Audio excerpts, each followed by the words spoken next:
You are listening to the Intelligent Vocalist Podcast, episode 90. Welcome to the Intelligent Vocalist with John Henny. This is the podcast dedicated to help you be a smarter, better, more informed singer. And now, your host for the Intelligent Vocalist, John Henny. Hey there, this is John Henny. Welcome back to another edition of The Intelligent Vocalist. I do so appreciate you spending this precious listening time with me. And today, I want to go into a subject I've talked about before on the podcast, but it is an area that I keep getting asked, not only asked questions about, but a number of people come to me to work on as a student, and also other voice teachers come to me to learn how to teach this. And I am speaking about this and teaching on this very soon at the upcoming OHNI Vocal Masterclass. If you go to johnhenny.com/90 for episode 90, you can get the link for the masterclass if there's tickets still available. As I record this, there are, but there weren't many left. This is a 3-day conference for voice teachers, and there's some top-level training there, and I'm really excited to be teaching there. But one of the classes that I'm teaching is on teaching high intense belt. And belt is a type of singing style that is somewhat misunderstood in that the word belt can mean many different things. For some people, it really is controlled yelling. For other voice teachers, it's something that's maybe more refined. It's more of what they call a mix, where they do certain things to tame the belt. Some people, it's kind of a thinner, brighter sound. Other people, it's a deeper, more intense, rich sound. It's really, belt is like bread. What type of bread is the right bread? Is it rye? Is it pumpernickel? And so belt, there's a whole flavor and spectrum of belt. But I want to talk about a typical type of belt that I teach that is really intense, but also full. Sometimes belt can get a little thin and shrill. Not that doesn't have musical applications at times, but the one I'm going to talk about tends to give singers, it's a little less dangerous than what I call the Yale Belt. The Yale Belt can be done in a healthful manner, but it's hard because the body responds to the Yale Belt by wanting to physically yell, and the muscles of the vocal folds will tend to tighten up in those circumstances, and it become rather tricky. And also the sound is can be a little harsh. I find it a little harsh, and I know this is me putting my tastes into teaching, but I think we all do, and we all have biases. And I find a more balanced belt to be more pleasing to the ear. It's a little richer, it's a little fuller. I find it to be less dangerous for the singer as well. Now, sometimes this idea of healthy belt, it becomes too refined, and the belt loses intensity, and it becomes less satisfying, not just for the singer, but also the audience. There are times that we really need that vocal intensity. We really need the singer to step up and deliver a vocal performance that's just going to blow our heads off. And there's the old saying, I don't know if it's old, but people say, belt your face off. And I love to teach people to belt their face off, but without their head falling off, without them really overstressing the vocal folds. So I look at belt from a few perspectives. There is what is happening physiologically. That's what is happening with the muscles, what you are controlling within the body. Then there's what is happening in terms of the resonance. And this is a hugely important area. A lot of times when singers approach belt, they clue into the physiological. They'll go, okay, I need to support this. I really need to push. I need to really bear down from my vocal folds and resist the air. But the acoustics get lost in the equation. And having the proper acoustic balance is so vitally important in making the belt easier to do and making it sonically more pleasing, because your acoustic balance is going to create a more balanced tone. Not a less intense tone, but just a more balanced tone. Think of a very loud, cheap stereo versus a very loud, expensive stereo. The expensive stereo is going to have more depth, more warmth, more richness, rather than the cheap one that's just going to be a bunch of just ear-splitting mids and highs hitting you. Then the third component is what the singer feels, the sensations of belt. And this is where things can get a little mysterious and people start wandering around with placement, which I covered in a recent podcast, which is really just a catalog of sensations. And those sensations are very important for the singer, but they will tend to change a bit from singer to singer. So you can't make blanket statements as to what the singer will indeed experience. I tend to work more in general statements, or I'll ask the singer, what is it that you're feeling, just so they can give words to it, make it a little more concrete. And then we'll say, okay, that's what we want this experience to be. Let's look at belt first from the physiological perspective. What is actually happening in the body? Well, your vocal folds or your vocal cords are going to need to compress and hold back a greater measure of air than when you're singing more softly or maybe singing in classical head voice. There's going to be more intensity at the vocal fold. What's going to happen is the vocal folds are going to come together in a way that there's more surface contact, and they are going to stay closed a little bit longer before they open than when you are singing less intensely. So there's a little bit more intensity at the vocal fold muscle. If you say, you can feel this muscle increase a little bit.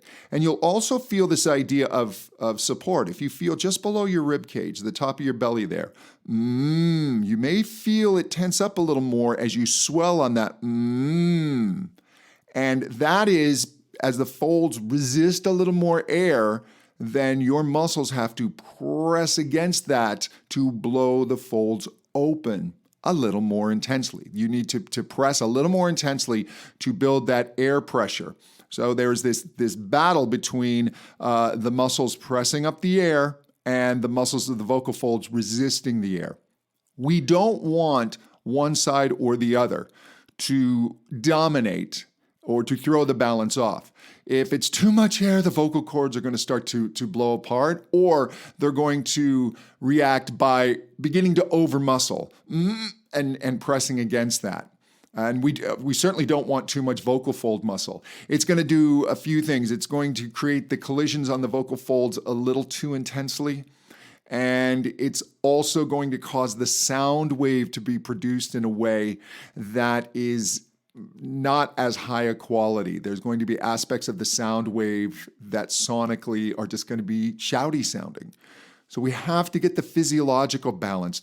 But then that sound wave needs to enter the resonators. And here, I keep saying this, but resonance really is the magic of the voice. This is where your voice is turned from this little buzzy, weak sound that sounds like a sick duck into the spectacular sound of the human voice. So the sound waves enter your throat and mouth area, and they bounce around, and certain aspects of the sound wave become enhanced. It's a filter, if you will, and a filter can boost certain parts or reduce certain parts. So we need to set up these filters in a way that's going to give us the optimal result. And belt, if we think about this filter, let's take female classical head voice versus female belt. Female classical head voice the filter is going to remove a lot of the higher frequencies, a lot of the treble in the voice, the bite in the voice. I'll often say, belt is like a cat, female belt, whereas female classical is more like an owl. Whoo. And what you're doing is you're reducing these high frequencies, so the sound is less intense, and then the sound becomes very warm, fluty, hollow sounding, but it works spectacularly well for classical music because the composers tended to pitch everything up higher for women so that the voice really takes on the energy without those high frequencies. Popular music and belt music tends to sit lower than classical music, and when you don't have more of those upper frequencies, that bite in there, then the sound wave doesn't have enough energy because the sound wave itself is sitting lower. So that hooty owl sound that works so well on high notes, woo, starts to woo on the bottom. It really can't get its wheels underneath it. So it is a different acoustic tuning of the voice, and we need to bring in those higher frequencies. However, when we attempt to do that without proper technique, proper training, we very quickly go into a shout condition. The body, we're not necessarily born great at singing, although some people have more of a natural inclination towards it than others, but we're all born really good at yelling. It's a survival mechanism that's been hardwired into us. So when you get into that area of the voice, what is going to happen is that naturally your nervous system is going to start to gravitate towards the yell, and the yell is going to be a very wide, shouty vowel, and there's going to tend to be excess muscular tension. And so the acoustics of it have caused us to go off the rails, and we're in that yell. What we want to do with a belt is just take a couple of steps back from the yell. We're not going all the way to classical female head voice, or it's more of a falsetto in the male voice. And this high intense belt is going to be closer to the yell than it is to the falsetto or head voice. But it still needs to take a step back. Now, some people will call this mix, and I do teach mix, but mix is another term that is often misunderstood. Almost every vocal term, it has misunderstandings around it. I wouldn't even say misunderstandings. It has multiple meanings and definitions. And each definition in and of itself may not necessarily be wrong, but that definition doesn't describe the totality of what we're talking about. So for me, mix has a lot of different colors, from almost falsetto to almost shouting and all the shades in between. But we don't want to cross over either line, and we flip into the falsetto if we go too far towards the mix lighter side. And we don't mix at all, and we just go into that yell, which then causes a lot of vocal stress. And very often singers find themselves caught between those 2 points. You go to sing a belty note, and it's like, I can either yell this to the point where it really hurts and I don't know if I'm going to get the note, or my only other choice is just go really light and heady. There's nothing in the middle. And that's where mix comes in.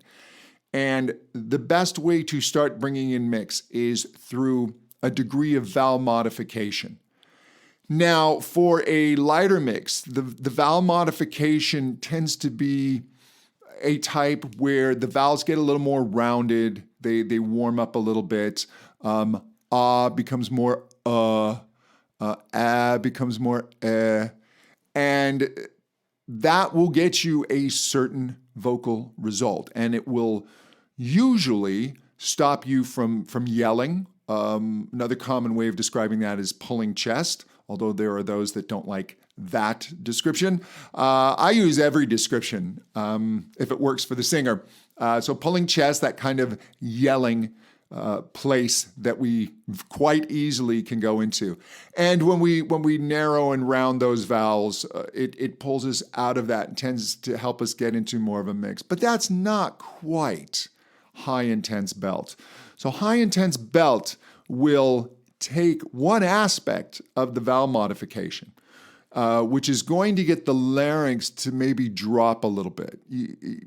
To go further into this, yes, we can do belt on a higher larynx. That's fine. But at first, you may want to make modifications where everything's just going to get a little bit deeper. And then if you can maintain that condition on the higher notes, we need to start boosting the higher frequencies by opening up the mouth a little bit more, by boosting the frequencies often associated with the mouth resonator, by raising that a little bit. And the way you do it is the vowel starts to open. You start to pull the lips back a little bit, or you can move the tongue a little forward so that what we want to do is we want to get a little bit of in it, But then when you get a little bit of in the mouth, I. And that vowel will tend to belt better than the modification to I. That's just going to be a little too warm. It's not going to quite have that intensity. Now, disclaimer, this is not easy to do right off the bat. Don't try and open up those vowels in upper belt quite yet. I would recommend, especially if you do a lot of yelling, when you get there, just working on more narrow closed vowels until you start to get a baseline of balance there. And then the next step is cataloging the sensations. As you start to feel that more intense belt, what does that feel like? What is that experience to you? Take that mental, physical snapshot and start to catalog those. And ultimately, you're going to, at first, have to get yourself in there by making these vowel modifications and then further vowel modifications so that we bring in more of those higher intense frequencies, working those on the different notes and all the different vowels. But then sensation will begin to take over. And then you can start to step into that area that singers will often call placement. You can be more guided by sensation. But just remember, sensation's a result. And the only way you get the result is to do it right. So you can't just try and get placement first. You can't try and find the sensation first. You need to know the mechanics of what is going on. And that's going to be a balance of the air, the vocal fold muscle, and then an adjustment of the resonance through vowel modification and control. Now, if this is something you want to study a little more deeply, well, then you happen to be in luck. If you go to johnhenny.com/90 for episode 90, I will have a link to my Secrets of Belting course. It's a really quick mini course. It's not expensive. It's only $17, and it'll walk you through a little more deeply so that you understand how this works, and it'll give you some tips on getting started in high intense belt. Hey, I want to thank you so much for listening. If you enjoy the podcast, please consider leaving a review at iTunes or wherever you happen to listen. Tell your friends about it. Go ahead and share it. I do so appreciate it. If you want to know more about me, you can always go to johnhenny.com. I do still have limited availability for teaching. I keep a portion of my schedule open, and I do give priority to those who listen to this podcast because I have a good feeling that we will be a fit to work together. So if you're interested in that, you can find out about information there at johnhenny.com. And until next time, to better singing. Thank you so much. Bye-bye.